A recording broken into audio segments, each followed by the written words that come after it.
White men and women can jump the weird way that Gary Busey calls emergency services, and Jason and I live streaming in your house. All this and more on a brand new How Did This Get Made? Last Looks. Hit the theme. Last Looks. Paul and Jason. Last Looks. Just do your thing. Last Looks. Let's come together.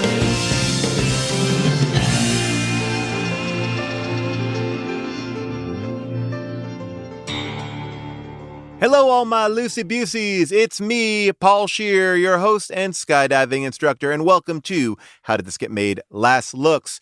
I love being back here with you because this is your chance to get your voice heard on all the issues that you have with Drop Zone, a movie that Discord user Hotline thinks should have had the tagline, Drop Zone, parachute first, ask questions later.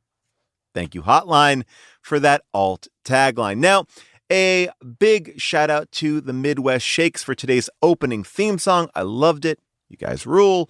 Remember, if you want me to thank you, like I just did for Hotline and Midwest Shakes, it's very easy. You just have to give us something, and that could be your talent, your time, or a combination of both. Because if you have an alt movie tagline, you could submit it to us on our Discord at discord.gg/hdtgm. Let's see what you got. And if you are more inclined to write a song, well, we would love to hear it as long as they're short. 15 to 20 seconds is best, but it's very easy to submit. All you have to do is go to our homepage, hdtgm.com, click the Submit a Song button, and you're done. It's there, and we will pick it. We will use it. We want to use it. Just like I said, keep them short. And I would be thanking you. I'll be saying your name right here at the top of the episode. That's prime real estate. All right. Coming up on today's episode, we will be hearing all of your corrections and omissions on Drop Zone, and believe me, there are a lot. Plus, Jason will join me for a supersized Just Chat where we break down the summer movies that we're really excited about. Plus, I reveal to Jason the 4 new Fast and Furious TV shows in development, or what we know of those 4 shows, as well as Jason and I talking music. That's right. We have so much to get off our chest. I cannot wait for you to listen to us chat. Now, as always, I will reveal the movie for next week's episode, but there's a couple things I need to tell you about. As you all are aware, Avril Halley passed earlier this year, and we have been trying to find a way to properly memorialize her. Beyond just talking about how amazing she was to the show, we wanted to create something to actually give back. So we created this shirt based on a design used at her memorial, where 100% of the proceeds from this shirt, sticker, mug, whatever you want to do with this design, will go to the Breast Cancer Research Foundation in Avril's memory.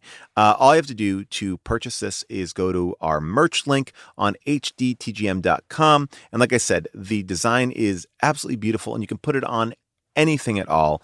It's a beautiful way to remember her, but also to give back to such an amazing organization. June is in Mating Season, which is out now on Netflix. I believe Jason makes a little bit of a guest appearance in that show as well. It's a brand new show from our friend Nick Kroll. It's hilarious. And it is, for fans of Big Mouth, you are going to absolutely love this show. It is A++. Zach Woods is in it. Sabrina Jalils is in it. It's really, really great. Also, if you're on Netflix, check out Black Monday. June, myself, so many people in Black Monday. So happy that it's out there and people are finally catching it for the very first time. Don Cheadle, Andrew Rannells, Regina Hall, me, Casey Wilson, so many great people. Now, our next live show at Largo in LA is sold out, but don't worry. We've announced the movie online. And if you want to come out and see Jason and I in Los Angeles, you still can do that on June 26th. Dinosaur Improv will be at Largo. Now, the big news is this. Del Close Marathon is coming up. Now, what is the Del Close Marathon? Well, Jason and I started improvising at UCB Theater back in the day. This is where our home base, and we are doing a slew of shows. And guess what? You may be like, well, Paul, I don't live in New York. Don't worry about it. These shows are also live streaming, and we are doing a 10-year anniversary of One Man's Trash. That's right, the Chris Gether Dumpster Show 10-year anniversary, okay? We also are going to be performing with Dinosaur out there. Match Game 76, bringing back this classic show that, if you don't know about Match Game 76, is a show that I've been doing forever, since the very first Del Close Marathon. It is a bunch of insane people on stage. Well, I would say it's a bunch of hilarious people on stage in one of the most insane shows ever. And I actually have stopped the live stream for that. But make sure if you're in New York, you come check out Match Game, as well as the George Lucas Talk Show, soundtrack, which Jason is in. There's an ASCAT. There's so many shows. They are all listed on my website, paulscheer.com. But I cannot wait to see you all out there in New York. Jason and I are pumped. All right. Now, that is all the plugs that I got for you today. So let's get into it. Last week, we talked at length about Drop Zone. We had questions and we might have even missed a few things. Here is your chance to set us straight. Fact check us if you will. It is now time for corrections and omissions. Setting back the fiction in a whirl of contradictions. Digging up the ugly truth is our stated mission. Sorting through the steaming pile of our presuppositions. Reaches to the bar we like to call corrections and omissions. Thank you, Casey Campbell, for that theme song.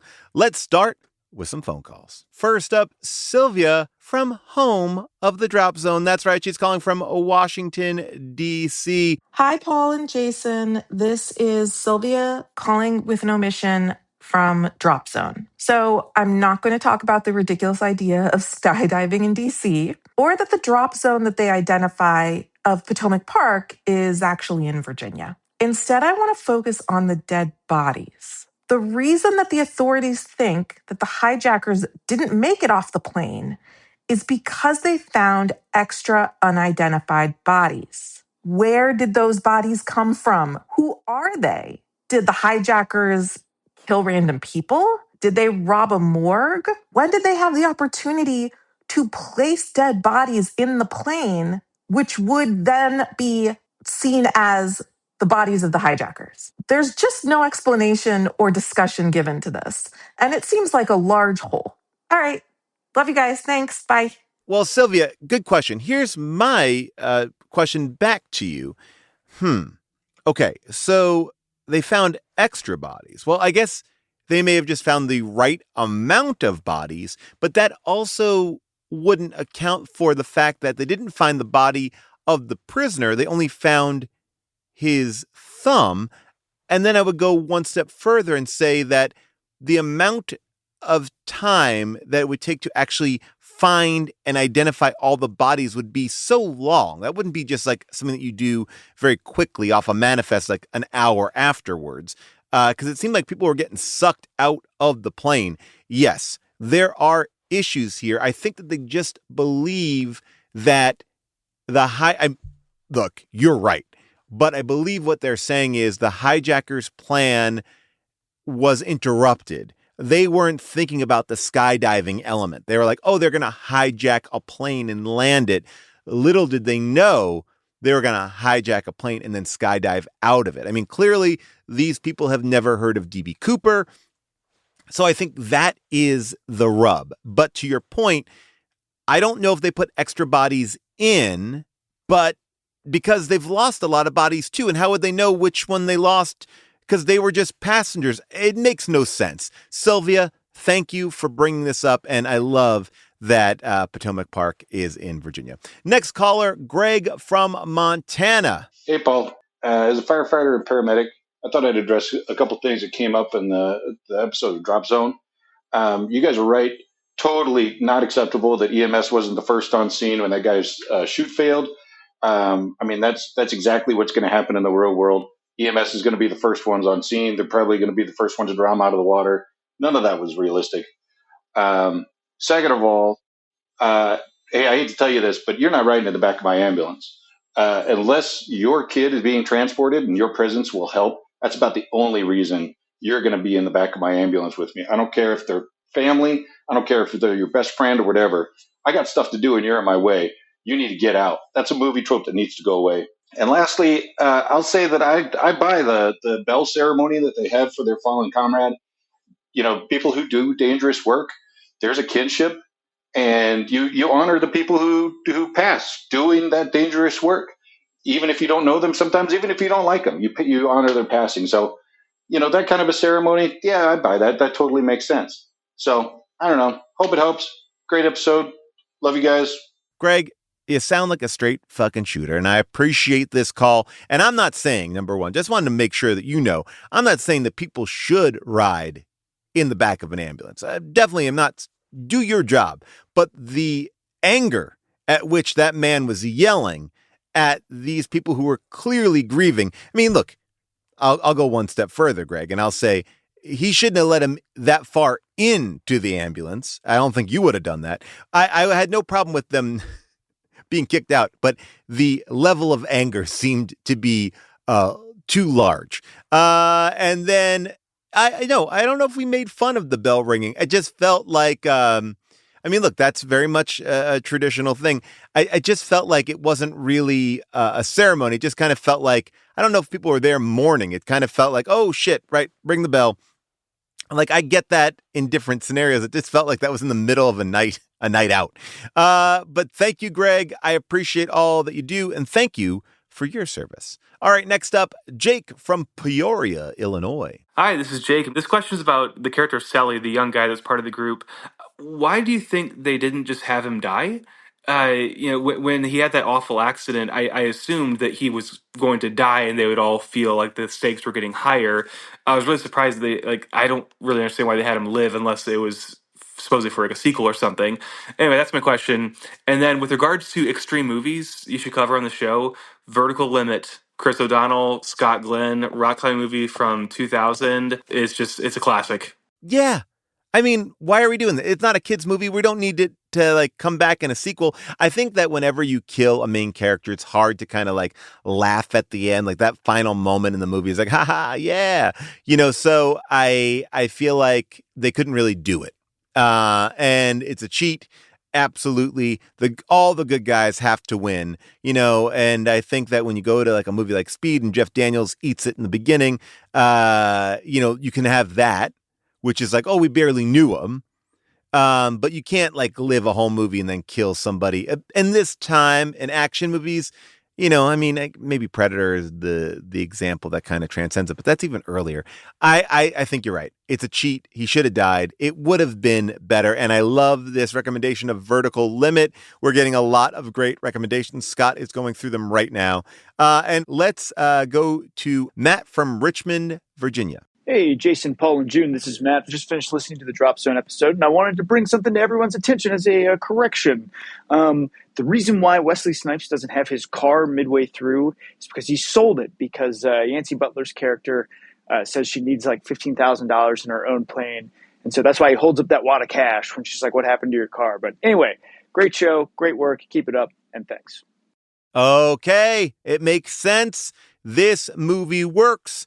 Thank you, Matt, for listening very closely. Did not understand that. And I feel like it could have probably used another line in there to just, well, I guess not. Who cares? I just thought he had that money. I thought like he got that from the government, but he wasn't working for the government. So of course, Matt, you watched the movie the right way. Thank you, Matt. And again, it's probably because you are connected to this as a resident of Richmond, Virginia. All right. And next up is Keatron. Hi, Paul. Just wanted to give a call for the first time, even though I've been listening to y'all for however long y'all have been doing it. I just wanted to give a little context about the movie Drop Zone, which I just listened to. I actually was sort of tangentially involved in the kind of skydiver subculture because in high school, I was best friends with a fourth generation skydiver. And so I would go to the Drop Zone with her and her family. And here's what I'll say. As someone who spent a lot of time on drop zones, I've never been skydiving. It's not really something where you want to see how the sausage is made. It's kind of a lawless culture and becomes even more lawless once that beer sign gets flipped on at 5:00. And those are the same people packing your parachute the next morning. So yes, there is kind of an entire subculture. There are teams, there are sports. and everyone has a little bit of a death wish. All the respect in the world to that entire lifestyle. Met a lot of cool people, but it's not for me. So yeah, that's a little bit about the skydiving subculture that I found myself a part of. Whoa. Wow. Whoa. Yow.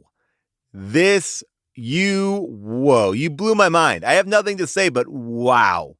I love this. I love the Sons of Anarchy nature of this world. I kind of wanted more of that. I feel like we got that in the Gary Busey world, but I don't feel like we really got that. I mean, I guess it was a little bit here and there. I love it. I'm in. You killed it. I have nothing to say more than like, thank you for sharing. So cool. I want to hear more about it, honestly. And I also just want to say thank you to everybody who is using our brand new voice mailbox. You all sound great. This is the new thing that we've been doing. It's speakpipe.com/HDTGM, and it's easy because you don't have to call a number anymore. All you have to do is just go to speakpipe.com/HDTGM, and you can record on your phone. You can record on a computer, whatever you do. We just love it. And we're getting so many more calls because it's easier. And I'm so mad that it took us so long to do this. Anyway, look, the reason why we can't include all the calls, by the way, is because we need to show some love to our Discord now, too. But now that the calls are taken over, who knows? We'll go back and forth. Anyway, we're going to get to the Discord's comments because they are quite intense in just a moment right after this. All right, it is now time to hear from our Discord. Brownie writes, to answer June's question about whether skydiving has competitions, yes, they do. We have world championships every 2 years and nationals yearly. We have competitions for formation, speed, artistic, and accuracy, to name a few. Also, moving around in free-for-all is very easy, and yes, you can speed up and slow down to catch up with others within reason. And for the formation diving, we have a camera flyer that jumps with us to film how the formation appears from above. Ground-to-air judging was on its way out in the 80s. Thank you, Brownie. All right. I believe that was the one part of the movie that I had no problem believing. Dr. Guts 1003 writes, at the end of the film, Wesley Snipes knows the building that Garrett Busey and his team are going to attack, so why not alert the people in the building ahead of time and have them bring extra security? Well, Dr. Guts, because Wesley was not working for any government organization. He was just a layperson. And I guess, you can't call in those calls if you're a layperson. I mean, also, I think look, this guy wants the adrenaline rush. He wants to be able to take down this crime syndicate by himself. He doesn't need backup. All he needs is his backpack with his chute in it. Anyway, John Steele, what do you got? John Steele writes, when Yancy Butler sneaks on the bad guy's plane, there is a sticker next to her that reads, white men and women can jump. For people that get the Wesley Snipes reference, this is pretty great. For other people like my wife, who has no idea what it means, it can be a little strange. And John Steele did include a image of that. I did not see that in the movie. Oh my gosh. John Steele continues to point out that also Selly, the young mechanic who gets his chute sabotaged, was played by Corey Nemec, who played the titular role in Parker Lewis Can't Lose. Oh, I love Parker Lewis Can't Lose. I didn't recognize him. I'm still just obsessed with that bumper sticker. Should we make that like a shirt? White men and women can jump. I think that is kind of funny. Let me know. Let us know in the Discord. We haven't been making too many new shirts lately. Besides our tribute Avril shirt, maybe we need some more. We've been talking about them, but we just have not executed any of them. Amani Taylor 7280 writes, I think the two female leads were supposed to look alike to show the bad guys were trying to replace Yancy Butler with a similar type. That also explains why the female villain died in the copy machine, to show the battle between copy versus the original. Oh, damn. Oh, no, you didn't. No, you didn't, Amani. Amani bringing the fucking heat. Okay, wow. Yes, love this. Oh, man. You know what? I mean, I'm going to hold on to it. We have one more comment. Sean McBee writes, right after Busey flies the guy into the power lines, he says the following. Cool move. How about, you see that? 9/11's not going to work for him. What you just saw there can happen to any one of you. Now, I thought hearing a hijacker speak the words, now 9/11 isn't going to work for him, about a now dead hijacker was so jarring that I went back twice to make sure I heard it right. Then I turned on the subtitles and realized that Gary Busey is trying to say 911, but he says it as 9/11. And wow, I can't believe I missed that. Whoa. Oh my God. Well, you know what? Sean McBee, you kind of proved me right and wrong here, because I was just about to give this week's winner to Amani. But then you come in with this clip about 9/11. And then I'm like, well, wait a second. Have we forgotten about Keatron? Or what about Greg from Montana? It's so many people. Sylvia, who brought up the missing bodies. I mean, this has been an all-star week. But I have to say, I'm going to go with my gut. Amani Taylor, 7280, you are our winner. And since you watched Drop Zone, you know that the characters had cool skydiver nicknames like Swoop and Sully and Deuce and Deputy Dog, just to name a few. Well, your winner's prize is that I will be giving you your official skydiving nickname. Okay, so Amani, your skydiving nickname will be Xerox. Oh, I like it. Yo, what's up, Xerox? I like this. I feel like this is a good look for you, Amani. All right, so welcome to the game, Xerox. You are this week's winner. And for all of you listening who might be jealous that I didn't give you a cool skydiving nickname, you can try your luck next episode by submitting your corrections and omissions on our Discord or by leaving us a voicemail at speakpipe.com/HDTGM. Now, just before Jason pops on to chat with me, I have to remind you to tune into our classic episodes. We re-release those every Tuesday. This week's classic episode was The Wild Wild West with guest Kevin Smith, and next week's will be the 2003 film Daredevil with special guest Ed Brubaker. So keep on checking out all of our replays of classic episodes every Tuesday. Now, without any further ado, it is time to welcome Jason for a little Just Chat. Bears in Love, play us in. Paul and Jason, two friends talking about books they're reading and movies they just love.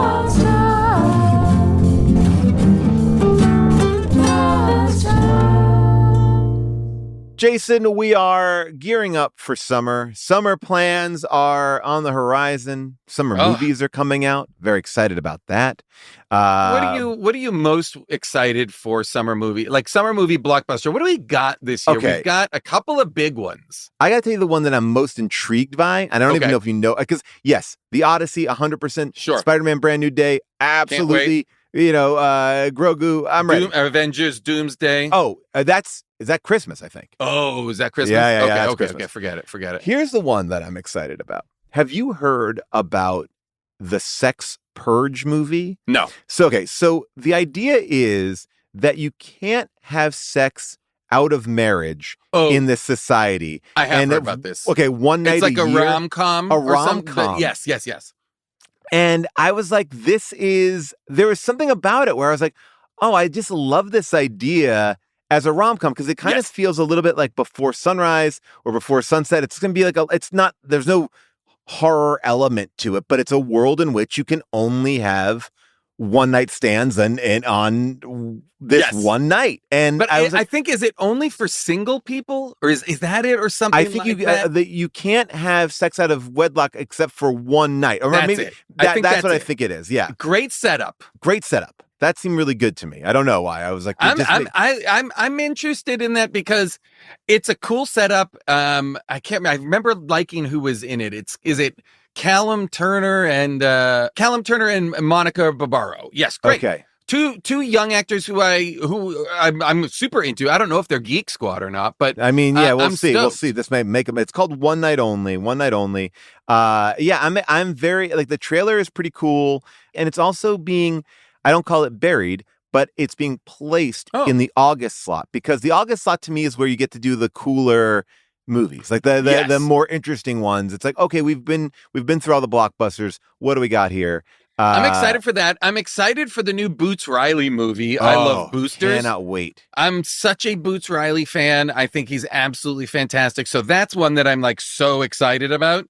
Oh, me too. And I gotta say, I mean, he to me is somebody who his brain works in a very different way, and not in a way like where you can say, like, you know, oh, they'll make a great, like Christopher Nolan thinks of movies in these great, but like I feel like his version of the world, like I am a Virgo, the 7 foot tall or the giant. It's like there's a visual language that he uses that no one else does.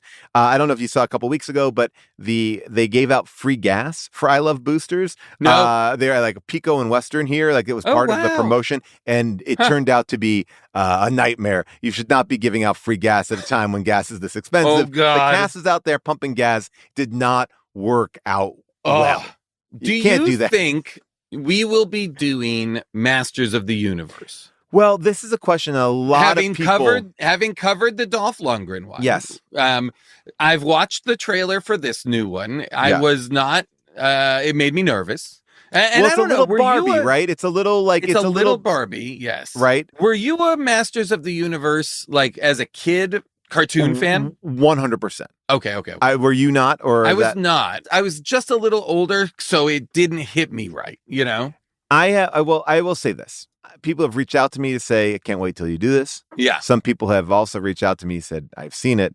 Can't wait till you do this. So wow. Okay, good. So, Great. So either way, I am excited. I am a big believer of shut your brain off, Summer. Let me go let me sit back and enjoy whatever you got. Like, and I'm sure that if I can enjoy that like a Gerard Butler action movie, I'll be very, very happy. I agree 100%. And that you know, I love a dumb blockbuster. Oh yeah. I mean, I hope it's good enough to be fun and dumb. Yes. What I worry is that it will try to be too serious, and that will be the thing. And it won't work. Yes, that's my concern as well. Now, have you heard this thing? I don't know. I'm not saying anything more than what I understand it to be, but that potentially Steven Spielberg has made a sequel to Close Encounters with Disclosure Day.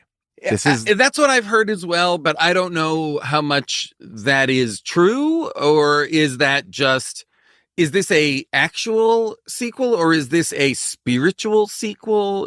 I'm curious. Yes, the way that I understand it is there are similarities. So in the sense of that happened, and this is happening in the same world. So it's not like there's not a new build of aliens. There's not a new so it's more in the continuity of the world where that did happen. Exactly. Right. So I think which I think is the right way to do it. I think. I'm curious. I mean, conceptually, I love that as an idea. I love the idea of telling new stories inside of the world of old stories we know without it being uniquely tethered to, like, what I wouldn't want is for like Richard Dreyfuss to show up. Well, that's you know definitely what I mean? Don't need that. Don't want it. Not at all what I want. I don't need Mr. Holland in this at all. No, and I also feel he's not fun.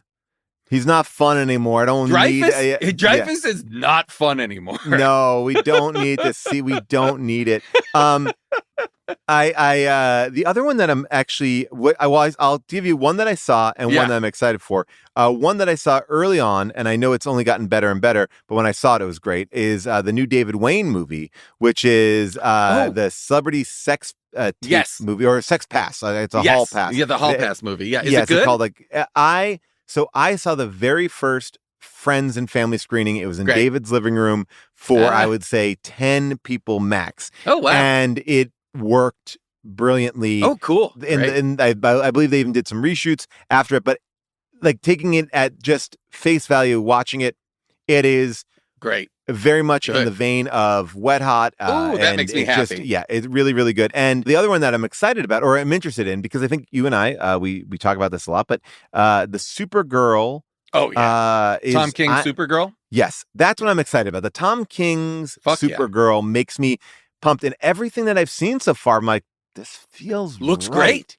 Right? Looks great. I'm trying to also be like, tamp my excitement down. Yes, I agree. And this is coming from, like, I very much enjoyed the Superman movie. Yes, sure. Was it last year or 2 years ago? Yeah. I very much enjoyed James Gunn's Superman movie. I've rewatched it. I think it's terrific. But this looks awesome. Well, in a way that I was like, fuck, I'm excited about this. Well, this is the thing that I think it was hard in a way, like James Gunn has done a really impossible task, right? He has the Peacemaker, which is just Terrific. fantastic, right? So good. Just nailing it. I think then he, introduces Superman, introduces a world, gives us enough of it that it's an entertaining movie. I saw it twice in the theater. I'm all on board. Great. But now it feels like the gates are open. Like the gates are wide Yes. open. And it's like, from what I've seen about Clayface, which looks Also great looks great. and weird. It's like, I feel like there's going to be, and that's what I think is great about James Gunn, is that he Yeah. goes like, "Meh, meh, meh," like his own sensibility is all over the place, which is great. Which is good. And I love that his curiosity and his willingness to let other creators come in and interpret some of these characters differently yes. is fantastic. Like, that's what's exciting about the Clayface thing.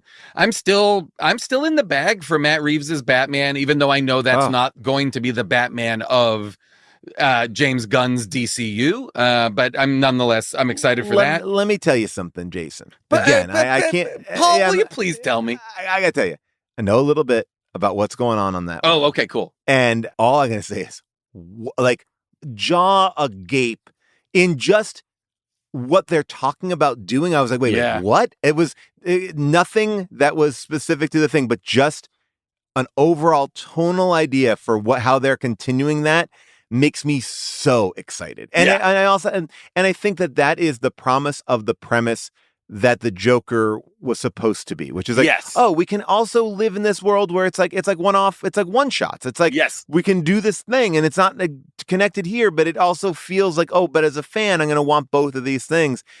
They're doing it. Good, because that's what we want. Like, it doesn't all have to be the same story. Let there be Elseworld stories. Let there be Yeah. one shots. If you want it to feel like comics, then do it all the way. And because not all comics are all part of the same shared multiverse. There's constantly stories being told all over the place. That's why I what's think fun. that Wonder Man clicked Oh, over for great. so many people, because it's like, oh, this is just a show that takes place in a world that we have a shared knowledge of, but it has nothing to do with. Yeah. That show can be watched without anything. Oh, And, yeah. You don't have to know anything about Wonder Man or any of the previous MCU properties. You can just watch Wonder Man on its own and have a blast watching Yahya and Sir Ben Kingsley go back and forth in dialogue that is absolutely hilarious and fantastic. Yeah, and heartbreaking. Really, really well done. I'm so excited they're actually going to make a second season of that. That's great. Great news for cool shows. Have I talked to you about the fact that I am now, for the very first time in my life, I am about to finish season 3 of my very first watch through of The X-Files? Whoa. Have we talked about this? Here's the headline, No. Paul, and I don't Yes. know if you're an X-Files fan. I but am. X-Files is fantastic. Yes. In a very embarrassing way, there are two properties that I somehow that I dismissed and never got into, and in the last couple of years I've now devoured. The first was Star Trek: The Next Generation, which I only had like a cursory understanding of, and Right. now have watched all of and think is phenomenal. Amazing. And now The X-Files, which is terrific. The X-Files to me is, there are these shows that you go back and go, oh, they set the tone for everything that I Yes. like. They did so it. much. They really, really did it. And I would imagine that watching it now, similarly to Lost, is a more enjoyable experience, because at the time, the show gets started, it's really great, and the episodes are really good, but then it was like, you get caught up in the main story, and then there were the Monsters of the Week story, and people are like, I don't want a Monster of the Week story, I want the main story. Yeah. And they were like, okay, well, they're taking a longer time, they're getting famous. It was like there's a lot of bumpy roads to get to the ending of it, which goes into the movies. But man, it never faltered in quality. It's a It was blast. just like, And one it was a of the blast. things I'll say is I started it by watching the Monster of the Week episodes, because there's there a you go. tab. It's very on- Doctor Who. Yes, that's exactly what it is. It's and that's been what has been I didn't know it was like Doctor Who, and I love Yes. that about it. And so like there's like on I guess it's Disney or whatever. Yeah. You can organize it. There's a tab that's just Monsters of the Week episodes. Oh, There's great. a tab that's the whole. It's dynamite. I've been really loving that. And then I am continuing my endeavor into watching anime. Free this. Written season 2 is now over and is going to be unequivocally my favorite show of the year. Jujutsu Kaisen, incredible show, unbelievable action sequences. And then the new show Witch Hat Atelier. This is wow. I am 53. Here's the thing. These shows are dynamite. Sentenced to Being a Hero, Demon Hunter, Hunter x Hunter. These are all incredible shows that are so fun, so funny, and so immersively satisfying to dig into these weird worlds. Absolutely a blast. Well, this is again, I'm still behind on entering into that world, but all my favorite people that I trust their opinions of. It's a never-ending grouping of shows. So much of it. There's genuinely too much anime to get into, but these I purposefully have been choosing shows that I read about that are meant to be great, but that are also not like there's 11 seasons of it. Mhm. You know what I mean? Like I said, Free Run season 2, Sentenced to Being a Hero just finished season 1. Jujutsu Kaisen, I think, only has 3 seasons. Maybe these are great series. Well, now, Jason, I got to tell you one thing. Another talk about never-ending or exploding worlds. A very good friend of mine, I could talk about it now, has been tasked with continuing the Fast and the Furious universe for television. Wait, who is your friend? Because I saw Mike it Daniels, announced. who also Okay. is behind Rockford Files. He's done them both. Whoa, the Boreanaz Rockford Files? Yes. So he is Rockford Files is going to go as a mid-season, and PIs apparently- are back, baby. PIs I are back in a love big it. way. Rockford Files, I know that our friends Dan Gore and Luke Del Tredici are doing the Jake so Johnson excited. yes comedy PI show. With, There's the Scott with Keith Speedman. David. Yep, with Keith. Oh my God, Keith David's so funny. So good. The Scott Speedman one is up now. There's like a ton. We're back. We're back with Private Investigators. Look, you and I we have a soft spot for Rockford. So Rockford, great cast, really fun world. I'm curious. I'm so curious about Rockford. I want to know how Boreanaz is going to do this. I'm very curious. All right. Well, then again, let me talk to you outside of school and say, or I could say, exactly the way you would want him to play it. Great. He plays it like James Garner. Like Good. like he's funny, he's light, but he's also able to do the heavier stuff of the show like that. Well, it that's feels like it has weight. because I was like, he'll definitely be able to nail all of like the heavier procedural stuff to it. But does he have that light touch? Does he have that twinkle in his eye that I do feel like he had when he was Angel? Well, but that's what I was feeling. And that when I was watching it, I was Great. like, oh, he's hitting this sweet spot, which is intimidating but likable. And then and when Angel got into the more Detective of the Week kind of stuff, it was the similar vibe. And I think it's I just think it's a great one. It's awesome. I'm love excited for that. I think that will be really fun. Great. But I will say, the Fast and Furious world. So it was announced. Yes. It was announced like. So he's been working on both of these things for a very long time. But Fast and Furious kind of got added to the upfront slate, and it was like, here we go, you're going with that one as well. And then it was announced a couple days after that there are 3 other ones. There are going to be 4 Fast and Furiouses. Yes, Oh, all interesting. within the different worlds. I know where my friend's show takes place, and it's in it's a great spot for it to take place, Cool. and it feels unique. It doesn't feel like territory that's being tread in the films at all. Great. And very much excited about that. But I'm like, wow, there's a world in which in the next year we're going to have 4, in the universe of Fast and Furious. That before is potentially fascinating. the movies. Yeah. I love that. I'm curious. I hope I mean, listen, I'm all in. So like, yes, sign I will me tell up. you the one that he has been doing. Again, I can't talk about it, but I can say, wow. If you were to say like pitch in this world, he did a great pitch in this world. I And love I it. think what it will feel like, to your point about PIs being back, I think it will feel like a show like Knight Rider, like Yeah. a show like The there's old that car Bill- type shows where Yeah, it's like Hardcastle and McCormick. they're not detectives, but they're driving around in cars. There's Yeah. like a little bit of illegal like it. stuff, but yeah, look, and if anything, we hopefully will maybe get that movie made. I mean, I know Vin Diesel threatens it every couple of minutes, but We'll see. I'm we'll so see. curious. Oh my God, I love this. I I'm can't wait very to hear off air more Yes, specifics. I will tell you. I will tell you. It is fun.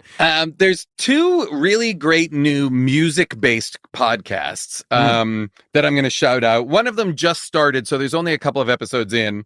It's called Hit That Perfect Beat, The London Records Story. And it's just a great docu-series about London Records and each of the iterations of London Records and all of the kind of new wave bands and the stuff that are from that era of music in the 80s and stuff like that.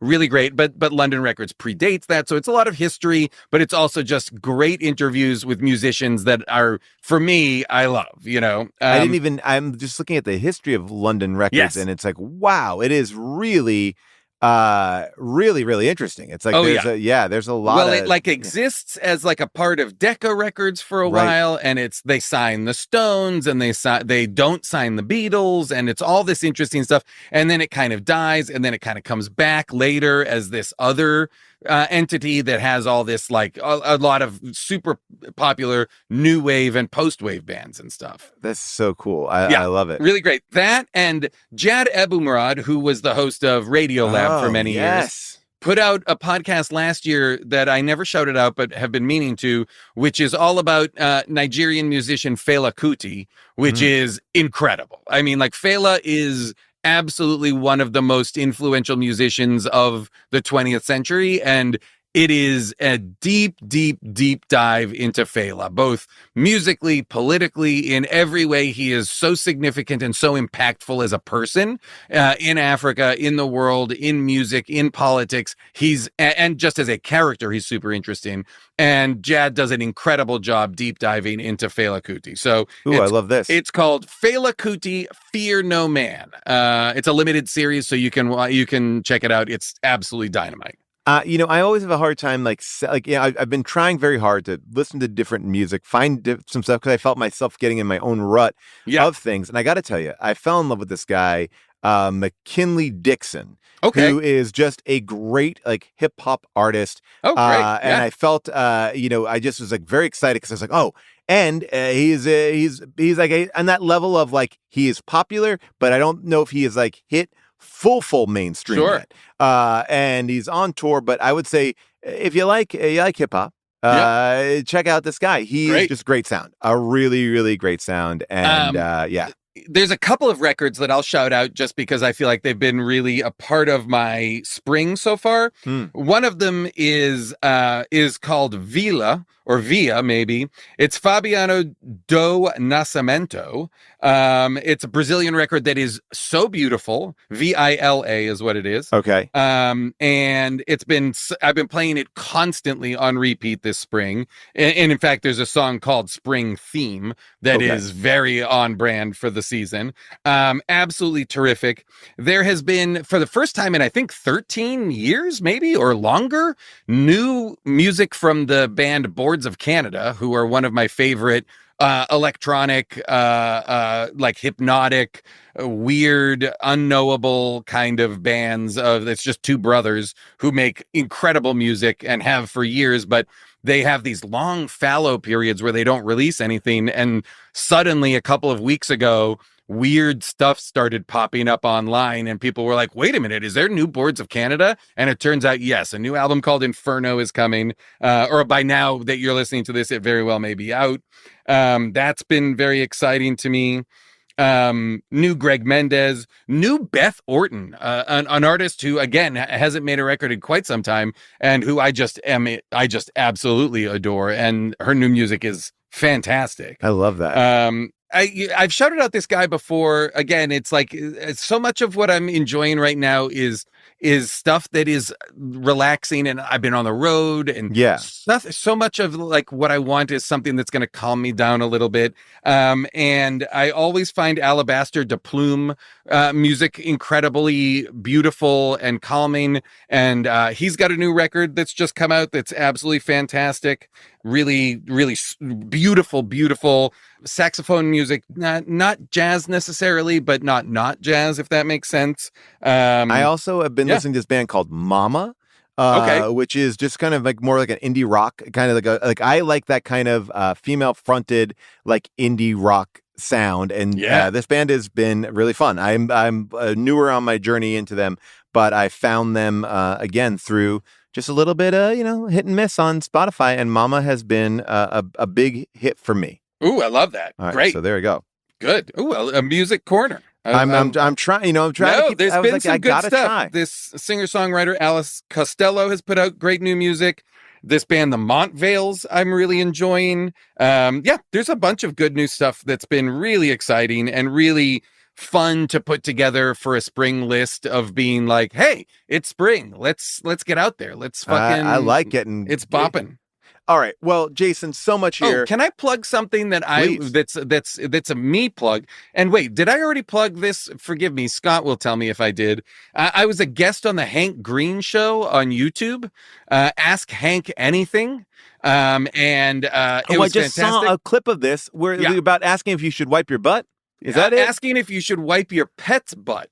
Okay. The question was, hey, shouldn't we be wiping our pets' butts after they take a shit before they come and sit on our pillows and sit next to us on the couch? Like, what are we doing? There's turds back there. Yeah, 100%. And then that's just one of many questions I asked him over a very rambling 2-hour conversation that was delightful and wonderful. And he made such a concerted effort to answer all my nonsense questions. It's on YouTube. I think it's called Ask Hank Anything. So truly check it out. I think you guys will enjoy it. I love it. And one of the questions you did ask, are there ways you can retrieve lost memories? Yeah, I was like, I have that. such trouble remembering stuff. I have such a bad memory in that way that I feel like you are so good and have such wonderful recall to tell a story, not just to tell a story, oh, this happened, but to tell the truly like the specifics of a story. I don't have that Mary Lou Henner disease, but every now and then it does seem like it's not a burden to her. And that's what is so fascinating. It's like Mary Lou Henner would be like, oh yeah, you were wearing that red shirt and you had on the blue Mets cap. And it was like, what? Like to be able to. It's called autobiographical memory. Oh, wow. Is what it's called. And it's incredible. And I have like the opposite of that. I'm like. Well, June is like that as well. Like June has a great David Fincher story. And we were talking about David Fincher the other night. And I was like, well, you should tell her story. And she's like, I don't remember. What do you mean story? I was like, you have a great David Fincher story. And she's like, no, I don't. What are you talking about? And then I told her story just from her telling me her story. Yeah, because now you keep her stories. I kept her story. Yeah. It's like one of those things that's always so funny. Like when we talk, because I'm like, you were the one who told me this. But at least I'm glad that one of us is remembering it all. And the best one that was articulated kind of perfectly. And June had texted me. She said, have you watched Widow's Bay? Now I had told her I watch it. I want to watch it with her. I think that she will love it. It's so good. And she's like, yeah. But she wrote me this very impassioned thing about how I have to watch it with her. She's so excited to introduce it to me. And I'm like, not only have I talked to you about it, I've offered us to watch it multiple times and you said no. And then what June was able to do is hire a gospel singer to take our text and transcribe it into gospel music, which I'll send you. Oh, that's very funny. It is. It's pretty great. Yes. All right, Jason, we will talk soon. Can't wait. All right. Thank you, Jason. A reminder, you can see Jason and I in New York, June 11th, 12th, and 13th. We are at the Del Close Marathon. If you cannot be in New York for the Del Close Marathon, don't worry. You can live stream us. You can also see us in Los Angeles on June 26th at Largo. So many fun, big shows, but we love when we can live stream so you can watch us.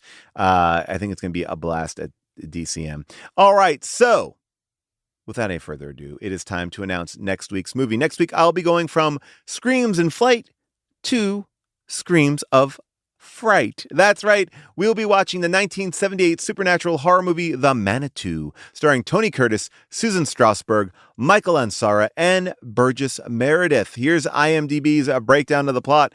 A psychic's girlfriend finds out that a lump on her back is a growing reincarnation of a 400-year-old demonic Native American spirit. Matt Brunson from Film Frenzy says The Manitou is absurd, insane, and yeah, kind of awful, but there's nevertheless a high watchability factor. Let's take a listen to the trailer. The Manitou, starring Tony Curtis.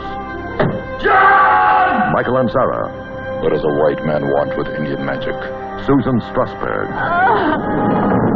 Innocent people, tormented by terror, threatened by the unknown, trapped by an ancient horror. The Manitou, rated PG. If you want to watch The Manitou, you can stream it for free on Zumu. Zumu Play. Don't know what that is, but you can stream it for free there, or you can rent it on Prime Video and Apple TV.